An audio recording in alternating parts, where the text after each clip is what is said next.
And at number 10, Captain Universe. Captain Universe was first introduced in Micronauts issue 8. He's a character who possesses something called the Unipower, an extra-dimensional force that transforms you into Captain Universe and gives you superhuman strength, speed, stamina, agility, durability, power enhancement, and enhanced senses. Yeah, it's a lot. He can also use energy blasts, fly, is telekinetic, and perhaps one of his most deadly abilities, he can time travel. There have been many individuals who have hosted the Unipower, with 32 characters on Earth 616 having hosted it at some point over the years, from 1979 onwards. It's also changed its name to the Enigma Force these days too. All in all, seems like kind of a complicated character to introduce to the MCU. And at number 9, the Sentry. The Sentry is a character that many believe will never see the light of day in an MCU film. First and foremost, the character's abilities are quite similar to those of DC's Superman, so that might bring about a few legal troubles for Marvel Studios. Second, let's just, count out what he's capable of. Superhuman strength, stamina and speed, regenerative healing factor, light manipulation, psionic powers, flight, molecular manipulation, which is a bit of a theme on this list with that power to be honest, energy absorption, gravity manipulation, teleportation. Oh, and he's also immortal. No big deal. So imagine what he could do with all of those powers. It's a bit much. On top of that, his other half is the Void, a villainous identity that resulted in the Sentry having to put himself into a self-induced state of amnesia in order to protect the Marvel Universe from himself turning into it. And at number 8, Mangok. Mangok is traditionally a Thor villain, first having appeared in Thor issue 154 back in 1968. He's described as a being the sum total of the hatred of a billion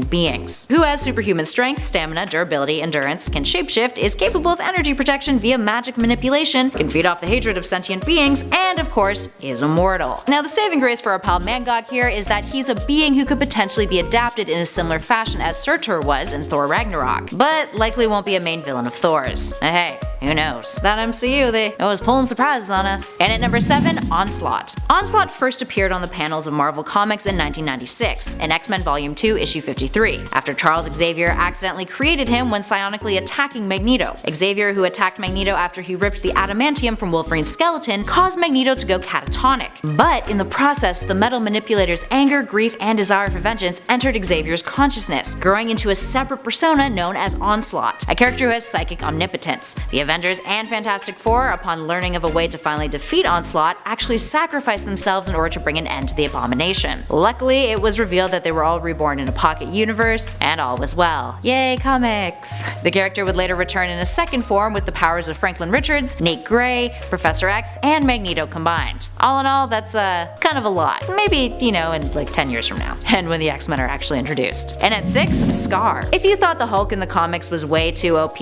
well, here's his son. Scar first appeared in What If Planet Hulk issue 1 back in 2007. He's the product of Bruce Banner's Hulk and extraterrestrial Sierra, from whom the character would inherit old power from. Now, old power allows him to draw energy from the planet itself, which in this case is Sakaar. So imagine a character with the powers of the Hulk, strength, endurance, stamina, all of the regenerative abilities that increase the anger that he gets, and an extra bit of power that is essentially a synthesized form of the power cosmic. Yeah, deadly. Granted, the way the Hulk has been depicted in the MCU has really diffused that issue, so it could be possible that Scar might still see the light of day on the big screen, but adapted in a way that doesn't make him the most OP superhero ever. That being said, the chances of us getting a World War Hulk film seem quite unlikely, and bringing Scar into the fray otherwise might be a little left field. And mildly confusing a little bit. Bruce Banner's still working through some stuff, guys. I don't think he has time for a kid yet. And at number 5, Korvac. Michael Korvac, commonly known by just his last name, first appeared in Giant Size Defenders issue 3 back in 1975. Who is he? Well, he's a fellow with the ability to manipulate energy via a specialized computer module, and can wield the power cosmic. He's also a master strategist and brilliant computer scientist to boot. Initially, he was created as a throwaway character, with his creator Steve Gerber calling him more, I quote, of a vacuum cleaner than a villain. He would eventually go on to be an antagonist of the Avengers in what is called the Korvac Saga in Avengers issue 167 to 177 back in 1978. He killed the Avengers, then resurrected them and took his own life, feeling upset that no one else could possibly defeat him. And at number 4, the Goblin Entity. The Goblin Entity, otherwise known as the Goblin Force, is kind of similar to the Phoenix Force, but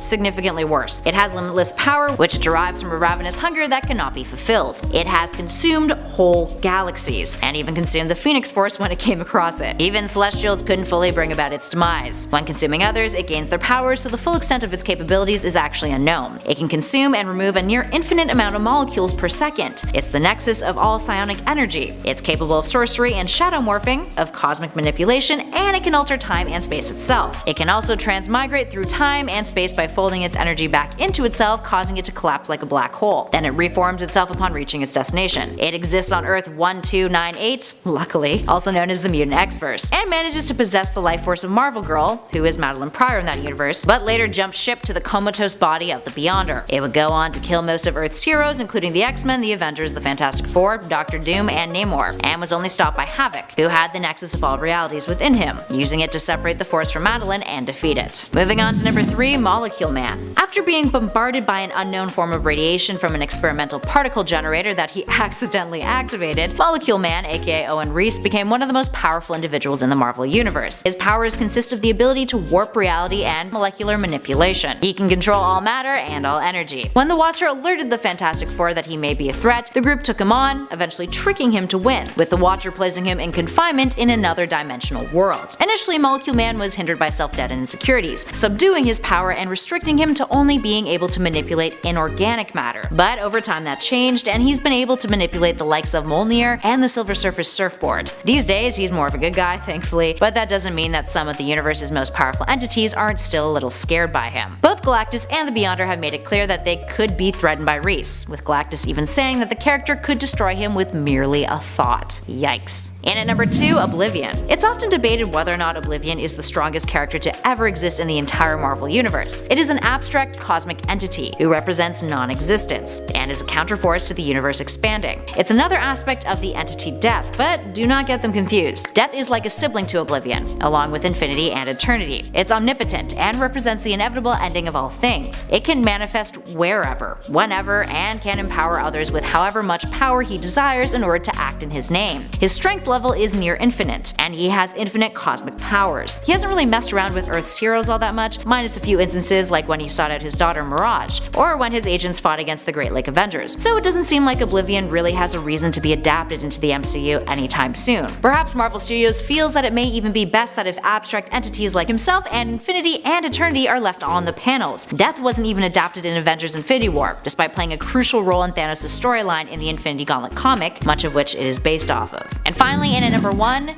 The One Above All. The One Above All has a very self-explanatory name. Literally, they are the one who is the most powerful of the multiverse, above all other entities. The Living Tribunal is under them, although the two are said to be in perfect alignment with one another. First appearing in Fantastic Four issue 511 back in 2004, it is stated to be the supreme being within the multiverse. It is omnipotent and above all other cosmic powers and abstract entities. The One Above All is an entity that has rarely been seen in the comics or explored as much as entities like the Living Tribunal have, but it still has a significant presence. And while the Living Tribunal may be getting an MCU adaptation if fan theories are correct, it's hard to imagine why the One Above All would be necessary in that cinematic universe, considering they're at the very top of the food chain in terms of power and ability. Kinda makes sense why the One Above All hasn't had a whole lot of comic appearances now, doesn't it? And at number 10, Juggernaut. While Juggernaut may come to mind initially as an X-Men villain, he's actually got a long history with Spider-Man, having played a significant role in many of the Web-Slinger's stories over the years as an antagonist. Spider-Man is actually one of Juggernaut's most common foes, especially when working with his ally Black Tom Cassidy, who orders Juggernaut to kidnap a potentially useful psychic character named Madame Web. Juggernaut ends up tearing up parts of New York City in the process, and manages to evade Spider-Man, but does not succeed in getting Madame Web.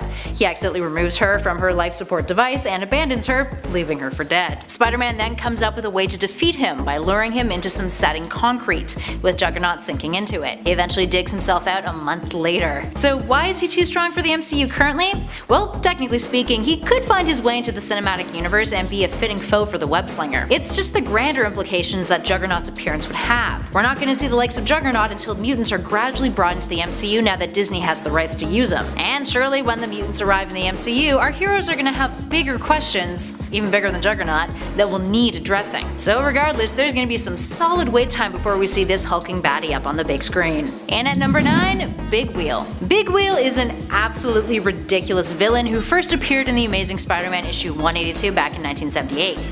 But if you think about how Big Wheel, aka Jackson Wheel, would appear in a live-action adaptation, Well, he could potentially be rather deadly. In the comics, Jackson drives a large metal wheel that's equipped with guns, Waldo arms, and the ability to climb buildings, all thanks to the Tinkerer. Essentially, if this thing took to rolling around the streets of New York City in an act of domestic terrorism, Jackson could easily have a whole lot of casualties on his hands before Spider-Man even got to the scene of his crimes. He's kind of a go big or go home sort of villain, if you didn't already get that from his supervillain shtick. In reality though, or rather in the comics, Big Wheel is a bit of a joke. Jackson was a businessman who embezzled money from his company, and hired another villain named Rocket Racer to steal the incriminating evidence against him, who then tried to blackmail Big Wheel with it. Big Wheel almost commits suicide because of it, and then chases Rocket Racer around the city until Spider-Man ends up intervening. 20 years later, Big Wheel would reappear, desperate to help Spider-Man in some sort of attempt for redemption, which just led to Spidey taking pity on him and letting him follow him around for the day. So in other words, if Big Wheel were to enter the MCU, he would definitely need some more threatening character traits in order to make him, well, you know, threatening.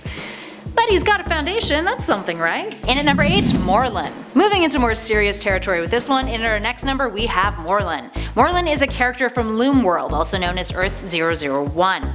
He goes around the multiverse hunting spider totems, and is the main villain in the Spider-Verse story event. In other words, he has taken on many different iterations of Spider-Man across the multiverse, meaning he's a bit of an expert when it comes to knowing his foes. Aside from that experience, he's got superhuman strength and durability, enhanced speed, agility, stamina, reflexes, has an extended longevity, and perhaps the most dangerous of his abilities, he can absorb life force via physical contact. He's also killed the 616 Spider-Man before in Spider-Man the Other story arc, although that was only temporary, like most deaths in comics. But he did manage to rip out one of Spider-Man's eyeballs, so, you know. Spider-Man, after his near-death experience, would end up in the hospital where Moreland would visit him and then break Mary Jane's arm, which somehow triggered Peter to jump into action with newfound powers, ripping out the villain's throat. Yeah, that's gruesome. Can't quite see sweet little Tom Holland pulling off that stunt just yet as Peter Parker, can you? I mean, maybe give him a few years of dealing with the multiverse drama and we'll see. And at number 7, Kane. On our previous part 1 of this list, we mentioned Jackal, the Spidey villain who cloned the web slinger and brought about a whole lot of trouble and chaos.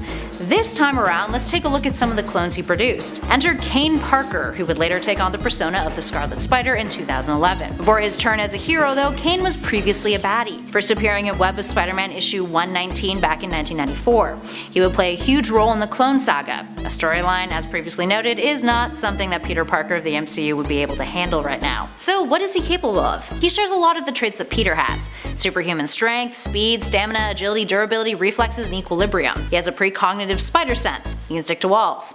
All of these, thanks to his continued mutation as a clone, were stronger and more powerful than Spider-Man's own abilities though. He was also immune to the worldwide mind purging that erased Spider-Man's identity after it was revealed. He also bears something called the Mark of Kane, a distinctive scarring he burns into people and surfaces after he defeats an enemy. Typically, he would break that enemy's neck and leave his mark on their face. It also lets him melt Spidey's webbing. Plus, if that wasn't bad enough, Kane also takes a page out of Wolverine's book by having a retractable bone spike situated on the undersides of his forearms, that he refers to as the Sting of Kane. Later, Kane would gain more abilities under his Tarantula and Scarlet Spider personas too. Moving on to 6, Spiderside. Speaking of clones, and at this number we have another clone of Parker's made by Jackal, Spiderside. Get it? Like genocide, but spider? He first appeared in Amazing Spider-Man issue 399 back in 1995, although he wouldn't call himself Spiderside until a few months later in New Warriors issue 61. Anywho, he firmly believed that he was the real Peter Parker, and became obsessed with convincing Mary Jane that he was such. He was literally created by Jackal to kill Peter, MJ, and another clone, Ben Reilly, and her last number Kane, and was programmed to be extremely violent. He also killed 2,600 innocent people in Springville, Pennsylvania after stealing a deadly virus and making it airborne. He would betray Jackal and later fall to his death off of the Daily Bugle building. Anywho, he's got a few powers that extend beyond the other clones that we've mentioned. He can do all of the stuff that Peter can do, but additionally he has control over his body on a molecular level, meaning he can do things like extend his limbs, shapeshift, change his appearance, control the density of his body tissues in order to make him more resistant to certain attacks. And has transformed his fists into various weapons. He even turned part of himself into liquid in order to simulate Spider-Man's webbing. That's intense. Up next at 5, Venom. Venom is one of Parker's most notorious and famous villains. First appearing as the symbiotic alien costume in the Amazing Spider-Man issue 252 back in 1984, Venom would bond with Peter and try to control his host, only for Peter to eventually get the help of Fantastic Four's Reed Richards to separate him from the symbiote. It would go on to bond with a character who also had a grudge with Peter, Eddie Brock, a journalist who believes Spider-Man had ruined his career. As the story goes, because Venom bonded with Peter, he's able to copy his abilities, and can shapeshift, create various weapons out of his body thanks to said shapeshifting, and is undetectable by Parker's spider sense. He's also immune to various other superpowers like Ghost Rider's penance stare. With the current state of the MCU, a character like Venom entering the fray isn't implausible.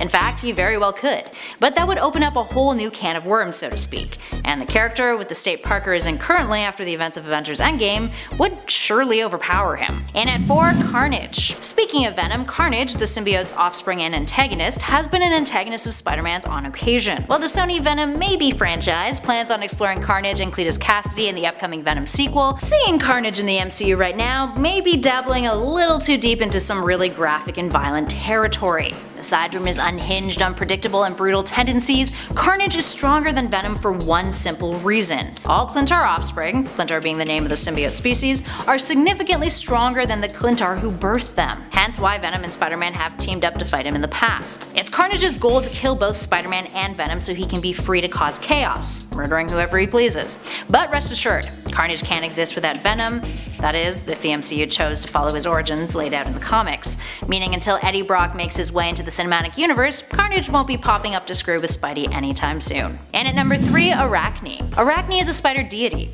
not to be confused with the second iteration of Arachne, aka Spider-Woman Julia Carpenter. This Arachne derives from the ancient Greek mythos of Arachne and the god Athena. She was a woman who claimed to be a better weaver than the god was, so Athena cursed her, turning her into a spider. Except in the comics, she's still partially human with the body and legs of a spider. It's kinda terrifying. Anywho, she fought Spider-Man when she was employed by Hera's Olympus group, which consisted of the Olympian pantheon's gods and deities. While not much is known about her, she is a literal god, so that definitely makes her a contender for a villain that's just too strong for the cinematic universe as we know it. And at number 2, Dr. Octopus. Putting Otto Octavius on our part 2 list is kinda cheating a bit. We featured a later iteration of the character on our past list, when Otto became the superior Spider-Man. While that version of the mad scientist is surely less likely to pop up in the MCU than the OG Doc Ock is, it would be criminal not to include one of Spidey's biggest foes on this list, especially considering that the MCU Peter Parker is definitely not ready to take on the likes of Doc Ock. Considering how much of a challenge the Vulture was, Otto is like a whole other step up from that.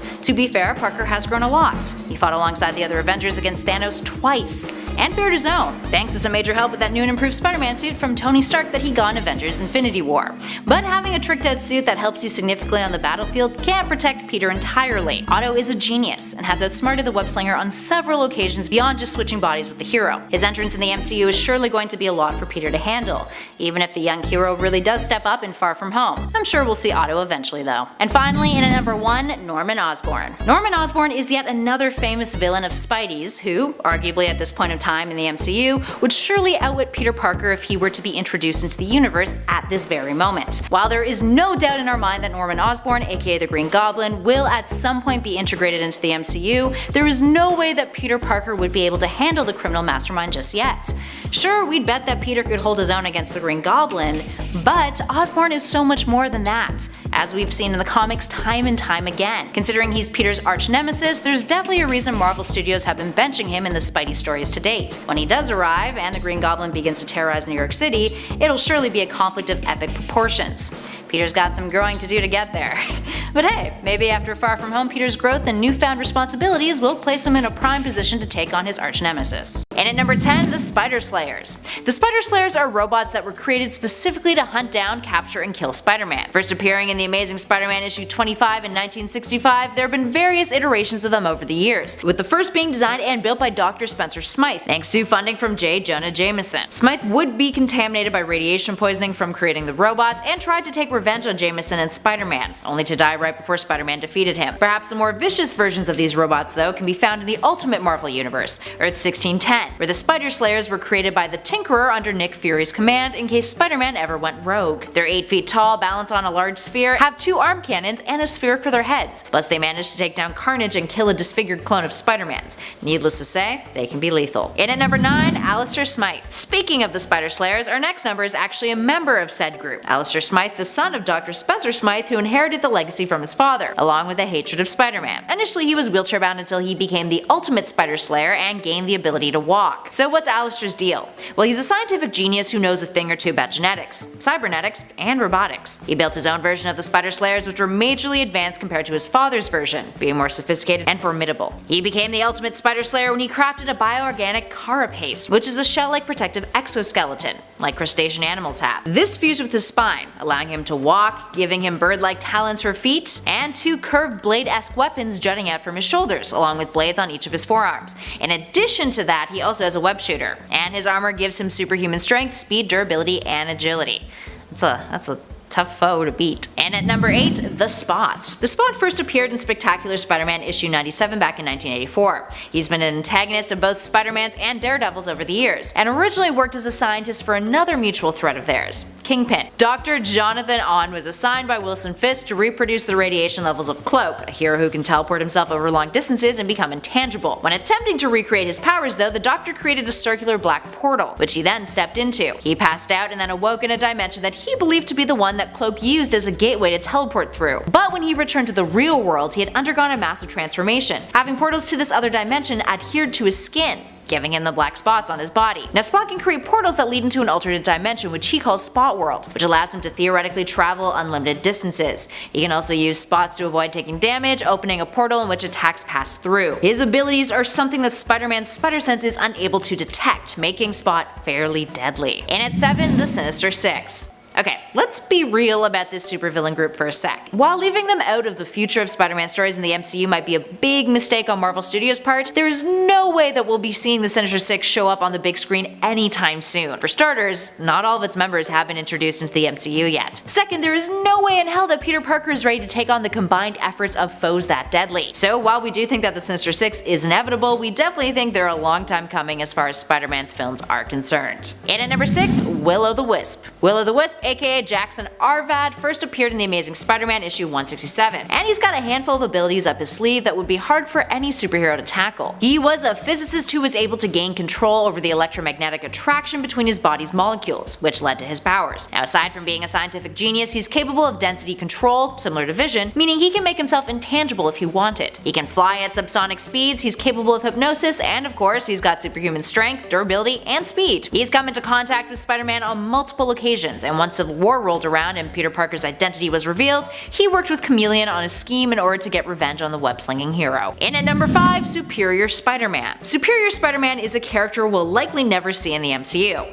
Or rather, an iteration of the character who hasn't even come into the MCU yet. And we're talking Otto Octavius, aka Dr. Octopus. Now during the Dying Wish storyline back in 2012, Otto was terminally ill from his years of fighting crime, and set in motion a plan to continue his legacy. Now this plan involved swapping his consciousness with Peter Parker, planting Parker into his dying body and Otto into Peter's healthy web-slinging one. The plan was successful, Parker died, and Otto became Spider-Man, calling himself the Superior Spider-Man. As you can imagine, fans weren't really into that, and Parker eventually returned, but Otto to this day continues to fight on as the Superior Spider-Man in the second volume of his solo series. So what makes him superior, and a villain that is too strong for the MCU, aside for reasons that we've already mentioned? Well, for starters, he had taken over Peter's body.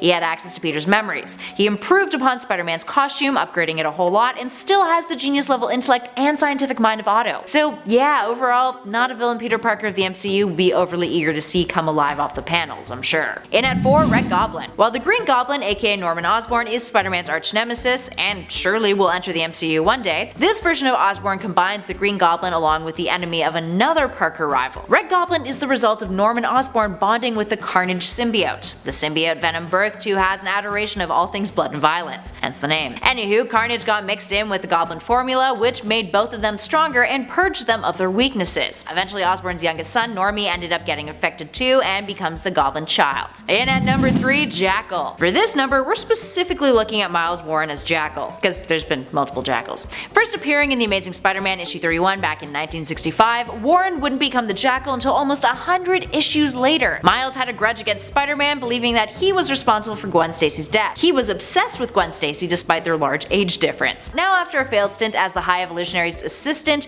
and a dead family because of one of his creations, and also a dead assistant of his that himself suffocated, Warren ends up successfully cloning humans, and begins to clone clone Peter Parker, of course. This carried into the highly controversial clone saga, with Jackal eventually managing to create clones of himself too. Now aside from his scientific genius, he ends up splicing his genes with the genes of a Jackal, which grants him superhuman strength, agility, and speed. All in all, a fellow who can stir up that much trouble is not someone to be taken lightly. From a master of clones to a master manipulator, in at number 2 we have Mephisto. Mephisto is a character who many deem as too powerful overall for the MCU, regardless of what heroes he takes on. And fun fact, he's actually quite present throughout the Infinity Gauntlet comic, but his lines from that comic were given to Ebony Maw in the Infinity War film. Anywho, Mephisto, who first appeared in 1968 in the Silver Surfer issue 3, has been a foe of many heroes in the Marvel Universe. He is a demonic immortal entity based off of the Mephisto of Faust's legend, who uses a variety of magic the likes of altering time, projecting illusions, shape and size shifting, regeneration, manipulating memories, and much more. He is known for acquiring souls but cannot subjugate the will of another being, hence why he's always making deals and pacts with superheroes that he wants, you know, to put in their place and to get things from. Blah. Peter Parker got tangled up with Mephisto in the One More Day story event, in which the demon offers to save the life of Aunt May if Spider-Man gives up his marriage to Mary Jane Parker. Mary Jane Watson, I guess, technically. But she's a Parker. They got married.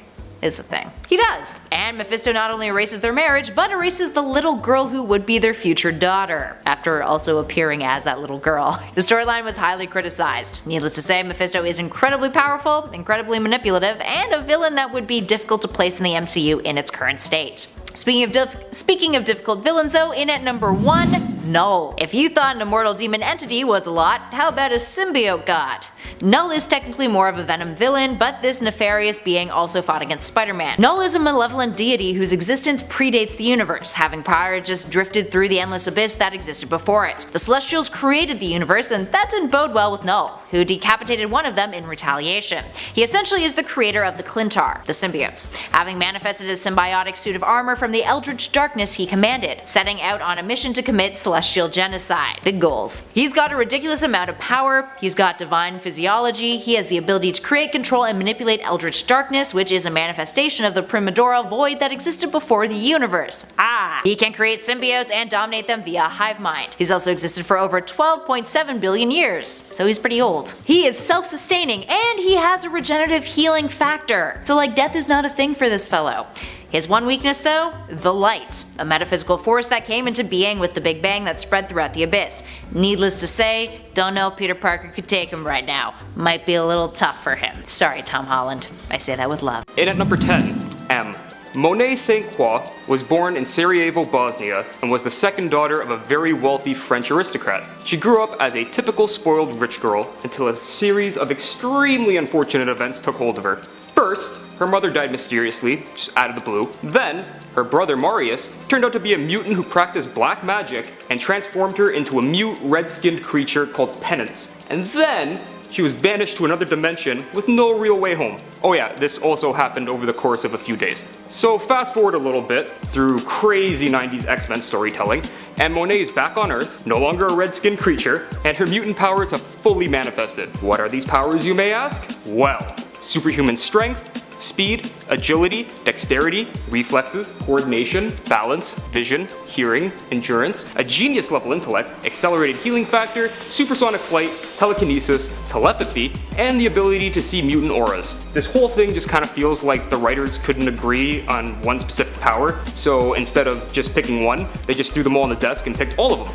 She was a member of Magneto's Uncanny X-Men from 2016 to 2017, which was essentially a mutant Black Ops hit squad. A perfect place for this jack of all trades. In at number 9, Age of Apocalypse Magneto. Let's get this out of the way immediately. Age of Apocalypse is weird, really weird. For some reason, it's regarded as one of the best alternate timeline stories ever, but have you ever actually read the entire run? Because I did, and it's 90s as and that's not a good thing. But one of the best things to come out of this alternate timeline story is Eric Lehnsherr, aka Magneto, aka founder and leader of the X-Men. Yeah, that's right. Let me explain how we got here. So do you remember Legion from part 1 of this list? Well, one time, he decided it would be a great idea to go back in time and murder Magneto in order to get rid of the X-Men's greatest foe before he even became a threat. Things didn't really go to plan because Legion ended up killing his dad, Xavier, and erased himself along with his entire timeline from history. See?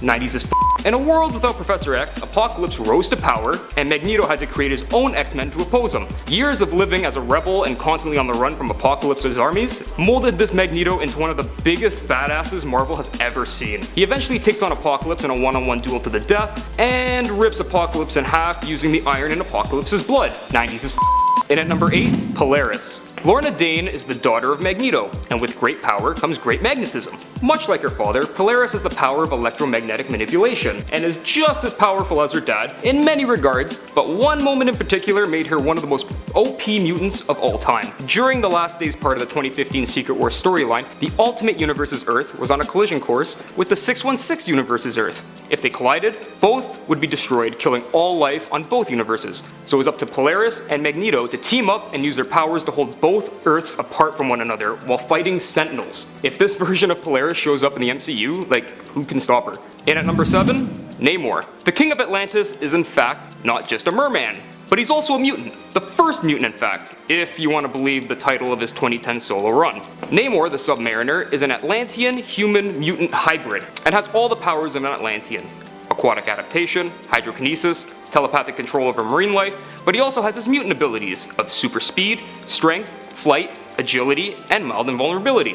And the cherry on top, his lifespan is far longer than that of regular humans, and has been in the prime of his life for like the last 100 years or so. With all these things combined, Namor has been a force to be reckoned with in Marvel Comics since his inception, and has gone toe to toe with some of Marvel's biggest villains, and lived to tell the tale. There was also that one time where he joined Thanos' cabal, murdered countless heroes from alternate Earths with his bare hands, but he doesn't really like to talk about that. And at 6, Ava Bell. Ava Bell, aka Tempest, was one of Cyclops' X-Men revolutionaries during a time in comics where nobody really knew what they wanted to do with the X-Men. Was Cyclops a good guy? Was he the new Magneto? Nobody knew. It was weird, but what wasn't weird was how awesome Tempest was. Tempest is able to manipulate time within bubbles. She could just make them out of thin air. In short, she can create a time bubble, and then time within said bubble can be manipulated at her command. Everything outside the bubble moves normally, while everything inside the bubble can be slowed down to a standstill for exactly 60 seconds. Once, under extreme stress, she time traveled to the year 2099,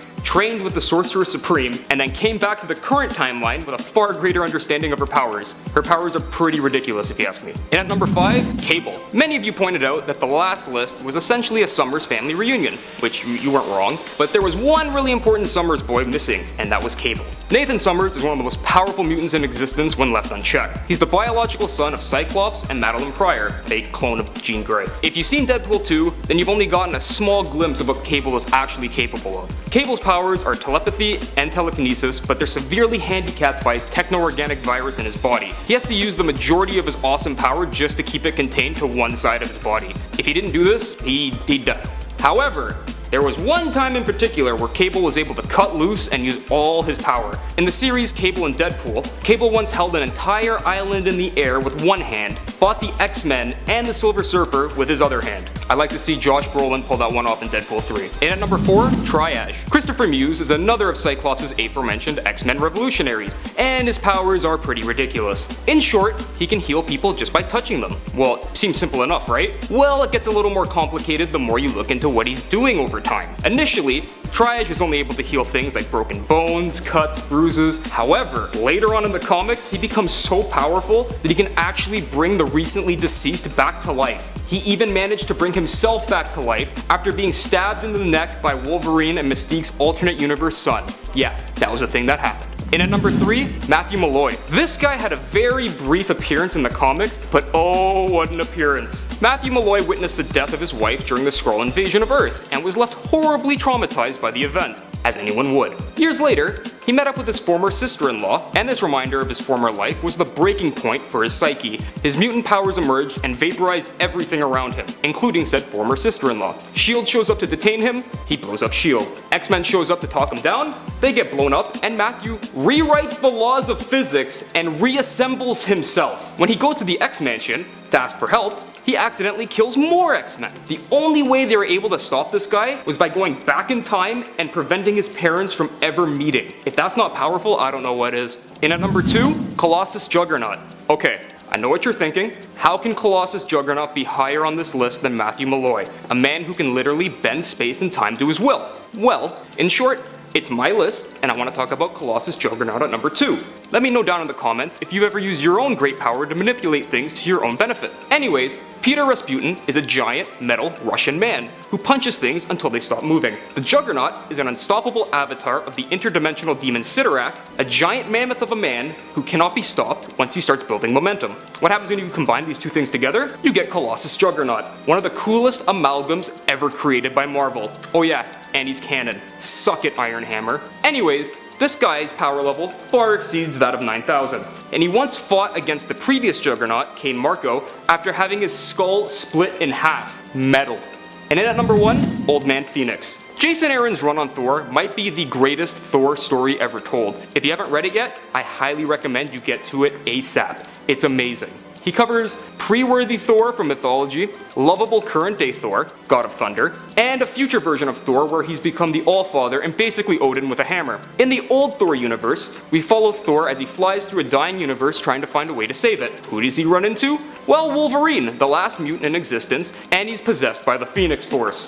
Think about it. Logan's healing factor, upgraded by all the power of the entire Phoenix Force. He is so powerful, he was burnt into a skeleton and still kept fighting. The only reason he died was because he fused himself into Mjolnir to give his powers to Thor. Absolute unit. And at number 10, Elixir. Elixir, aka Josh Foley, first appeared in 2003 in New Mutants Volume 2, Issue 5. Funny enough, he was initially a member of an anti-mutant group called the Reavers, until his powers manifested and he's kicked out of the group, causing him to reluctantly join the Xavier Institute for Higher Learning after his parents also kick him out of his home. Speaking of his powers, Elixir is able to control the biological structure of any organic matter, which also includes his own body, as long as he is in proximity of his target. This means he can do things like heal others, restore and boost mutant powers, create painful and life-threatening ailments, like boils, welts, and even fatal tumors, cure the legacy virus, and even cause death. He can sense when people are sick or if there are any abnormalities in their body. He can also regenerate on a cellular level, and resurrect himself, meaning he is pretty much immortal. And at number 9, Vulcan. Initially introduced in 2006 in X-Men Deadly Genesis Issue 1, Vulcan, aka Gabriel Summers, is the younger brother of Cyclops and Havoc. While he's known more so for being a supervillain, the character once upon a time was part of the X-Men team. Energy is Vulcan's jam. He can psionically manipulate, transform, control, and absorb vast amounts of energy, including energy on the electromagnetic spectrum and from exotic sources, such as Cyclops' optic blasts, or even magically created energy. He can even tap into and suppress mutant energies if he'd like, and can produce light, heat, force, you name it. This also allows him to fly and survive in space. And at number 8, Kid Omega, aka Quentin Quire. Quentin Quire first appeared in New X-Men issue 134 back in 2003, joining the Xavier Institute. He quickly became one of Xavier's most favored students, with the professor attempting to help him control his powers. But Quentin takes a bit of a turn for the worse when he decides to start up the Omega Gang, a group of teenage mutants whose goal it was to exact revenge for the death of a famous mutant fashion designer. That, and he is super depressed about a girl not liking him back and the fact that he was adopted. Dude has fragile self-esteem. Anywho, what can he do? Well, he has advanced precognitive and telepathic abilities that not only allow him to think at immense speeds,